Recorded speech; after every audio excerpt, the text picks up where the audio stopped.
What do you know about pin trading around Disney World? Is it still a thing? Are cast members still trading pins? Is there a secret pin trading location in Magic Kingdom where you have to have a code word and they pull out a secret pin board they don't pull out for anybody else? I will answer all these questions and more right here. Hi friends, Laura Krumzak here, and this is the Disney Slowdown where I'm going to show you how to have a magical vacation with your special needs kids. Slow down, savor the moments, avoid the meltdowns, and have a great time. Today we're going to talk about pin trading. It's something that's been around since Disneyland opened up in 1955. It looks different now, but my kids really enjoy it. And so I'm going to just give you a little bit of history that I had to look up. Cast members were given pins and they were openly encouraged to trade pins with guests. Now, there were specific pins that only cast members got, and they were indicated by like a little silver Mickey on the pin. If you wanted one of those pins, you had to trade with a cast member. You could not get them anywhere else. You couldn't buy them. Well, of course, now 1955 versus 2024, pins are everywhere. One of the negatives that I hear people say, especially in the Facebook groups, is that pin trading is just full of the junk pins or the fake pins, which I'm sure that's possible. Somebody has, created a bunch of fake Disney pins and they sell them and then they get, bought by people who don't know any better and they're traded. That's probably true. But my kids really enjoy focusing on something. It's almost like a fidget to them where they can just kind of zone in and look for pin trading boards and either get their little bags out, or my daughter actually bought herself a felt book. I think it's supposed to be for jewelry, but it works for pins. They enjoy it. It's fun. It doesn't have to be super expensive. They are nice souvenirs. You can get pins all over the place. There are specialty pins, there's expensive pins, there's less expensive pins, let's put it that way. There are packages of pins that's kind of like a mystery package. So if there's a certain collection, maybe, you've got a child who wants 100 Acre Wood characters or Marvel characters or villains, you can get mystery packages with probably like 5 of them in there. If you have any duplicates, those duplicates become your traders. So many different collections, and every time we see a pin, we just Google it. We've got to figure out, like, what does this go to? We have seen character pins. We have seen pins for the parks. Matter of fact, so one of my character pins, I love the Cheshire. You see him, isn't he cute? And my absolute favorite park, Epcot. Isn't that adorable? These rubber backs that they all come with, they don't like to stay on at all. I've had some on my bag and I thought, oh, that's really cool. I'll display it on my bag. These things pop off and then you're losing your pins. So I would suggest not displaying them on a lanyard or your bag, unless you want to go and buy the locking backs. There's a guy that I saw, it was the AP group. I think he said it's like 14 pounds, but it is a fun pastime. And especially if you're going and the parks are really busy, then it's a great side adventure to do. I don't really let my kids with special needs onto electronics. Electronics makes us crazy. It makes us irrational. We try to avoid them. There's already too much to see in Disney. You don't need to be looking at a screen. Pins are a great way to experience the park, to kind of be on the hunt and not be attached to your phone. My son, he just wants to trade pins. He's not collecting anything. He just, whatever he thinks is cool at the moment, He will get one and, oh my gosh, this is so awesome. I can't believe I have it. And then we'll go to a pin board and he's like, oh, I have to have that one. And he'll trade the one he just said was the best pin ever. He's not really collecting anything, but he likes to do that trading and he likes to be on that hunt. My one daughter who bought the book, she has decided she's going for collections. And so she has different kinds of collections. And my other daughter specifically wants villains and the Cheshire Cat, which she has been trying to get my pin from me, but she's not getting it. It's mine. Pin trading is such a business. You can really dive deep into pins. So if you have a kid who wants to collect things, pin trading is a really good option. I don't really know a whole lot about it. We haven't done a deep dive, but I do have a playlist from another channel that, like, I think their only focus is trading pins because that's all they ever post about. We will learn from the experts. They even have an example of like a real pin and a fake pin, and if you are savvy enough and educated enough, you would be able to tell the difference. We are not. But since the beginning of Disneyland opening in 1955 all the way to 2024, there are millions of pins out on the market. So yes, you can buy them secondary market. You might get some fake ones. There are some tips and some rules when you are pin trading in the parks.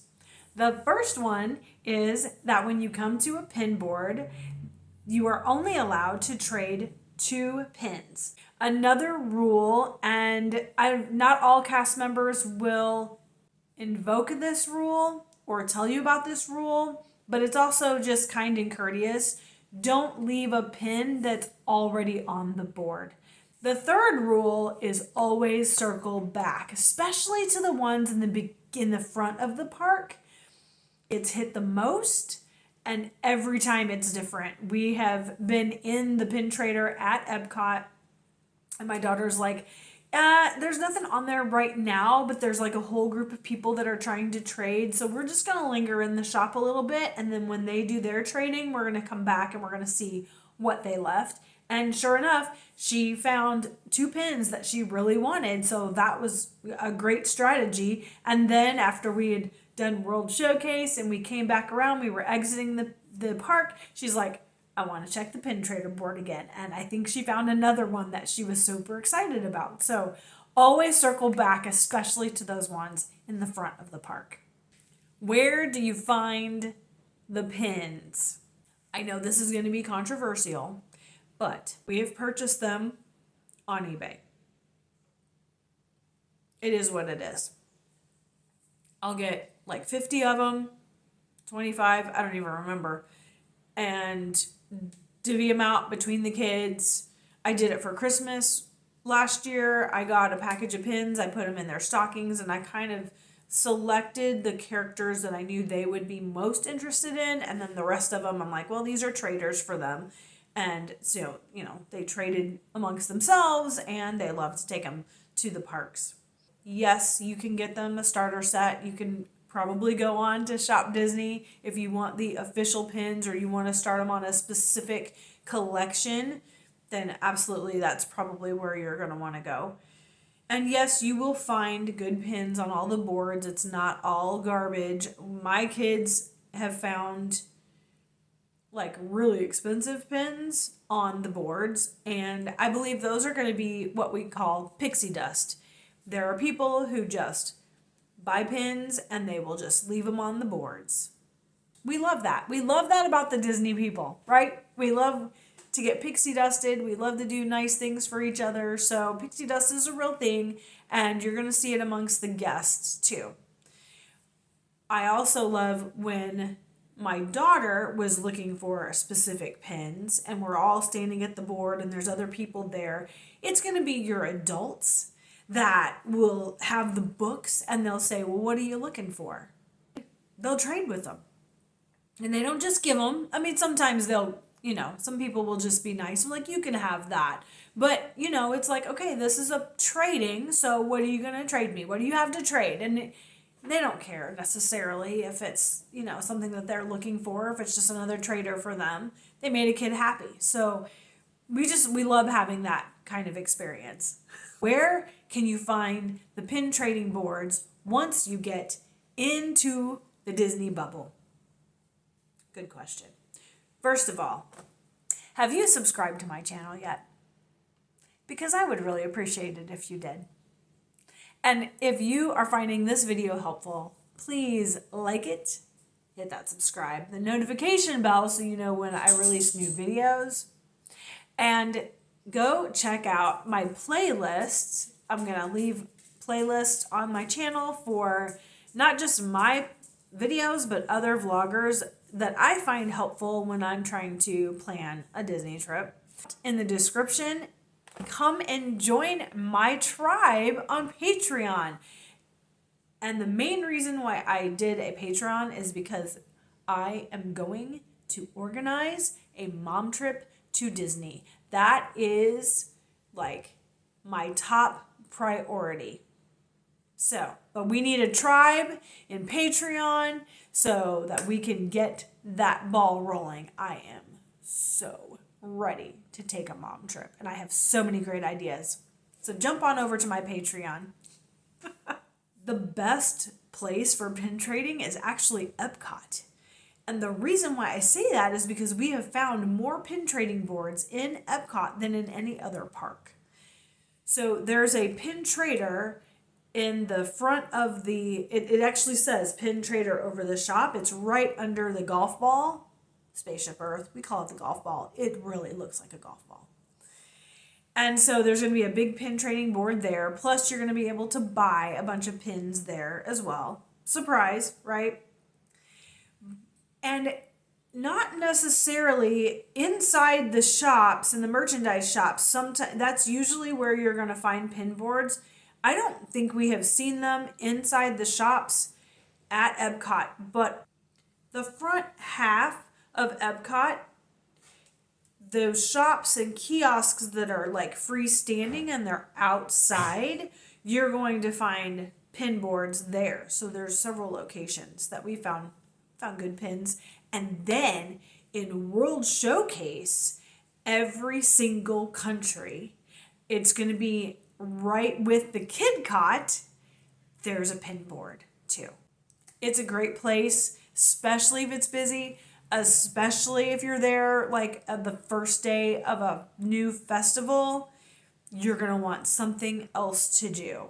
So if you have not seen my video about Epcot, so I've got strolling around the world in Epcot, and I will link that video here. And the other one is all about the festivals. They will be in a playlist as well, but I will link the festival video right there. Festivals are great, I'm telling you. Epcot is my favorite park. Epcot is really my favorite park, and my kids love it too. And Guardians of the Galaxy is the best ride on property. Oh, yeah. So, if you guys love riding rides, you do not want to miss Guardians. But right now, you have to get into the virtual queue. So, I have a short on how to get into the virtual queue, and I'm linking that right there. Okay, let's get back to where else can you find pin boards. Resorts, in the resort shops. Now, if you're hopping or you're staying in one of the fancier resorts, it's going to be in the shops where like the regular merchandise, your ears, the pins, obviously the t-shirts, the bags, the toys. Those are the shops that are going to have your pin boards, not the crystal. So wherever you go, even like in France, there's a lot of shops over in France, and looking for the kid cot is not always easy to find it, but it's actually in Les Halles. If you go in toward Les Halles, the line is going to be over to the left. KidCot's going to be to the right in the corner. But we went everywhere. I think the first time we were looking for the France KidCot, and there's a perfumery, and there's, a place to buy fancy alcohol, and there's Crystal. And I'm like, don't touch anything, kids. Just ask for the KidCot. Don't touch anything. So just know this. If you see multiple shops, go for the ones with like the t-shirts. That's where you're probably going to find your KidCot and your pin boards. Disney Springs actually has way more than we expected. And my daughter actually started a spreadsheet of where to find the pin boards, and we started writing them down in Disney Springs because we weren't really sure. We knew of a couple places, but there are a ton of pin boards in Disney Springs. Now, you might still find cast members who will have a pin on their lanyard. They are allowed to trade pins. They're probably not going to have them out if they're in a shop that's really busy. So if you just kind of look and see if a cast member has pins, you could probably ask if they're trading pins.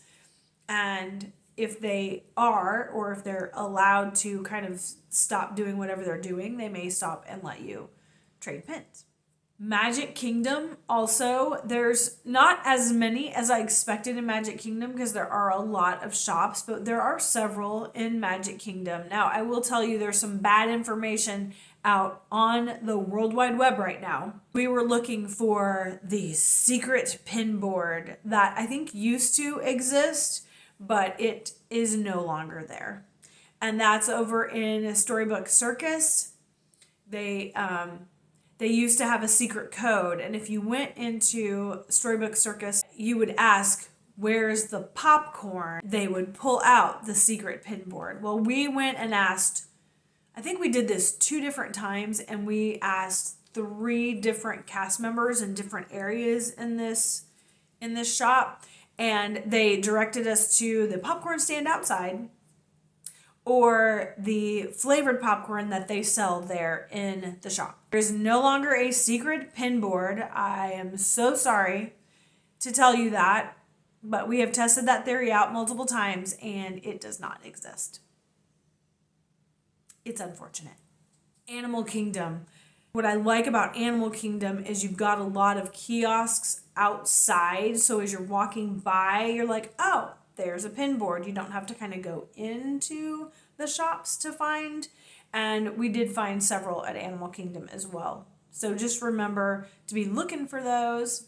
It's real handy to have them in a bag, keep them separate. Like these are the ones I'm collecting, these are the ones I'm trading right on the outside of the bag so you don't get them mixed up and then somebody has a meltdown because they traded their favorite pin and they weren't going to, but they got confused. They got all caught up in the moment. So just some pro tips there. Label them.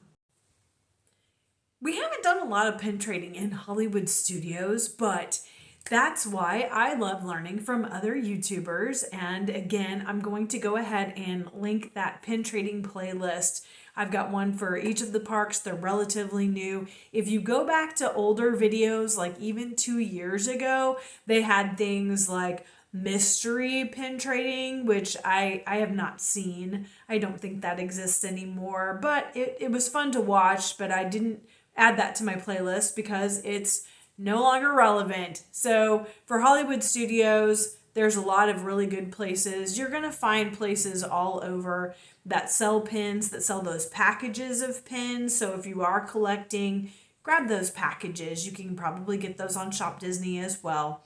It's a great way to get your kids started and involved in something. And it's a nice souvenir. Instead of toys that are going to break or drive you crazy because they're noise or they're bubbles. I mean, okay, I love the bubble wands and I know everybody loves them, but the last thing you want is to be walking in a crowd behind somebody who's got a bubble wand, little kid in a stroller, more than likely, and you are just getting hit in the face with the bubbles. Buy them some pins. They're they're not gonna break as easily, and even if they do, you can hot glue them onto something. I don't know. They're still collectible. So I'm a big fan of the pins. I look forward to helping you make your next vacation the most magical possible. And if you have not checked out my parks playlist, you can find that on my channel. And I look forward to seeing you in my next video.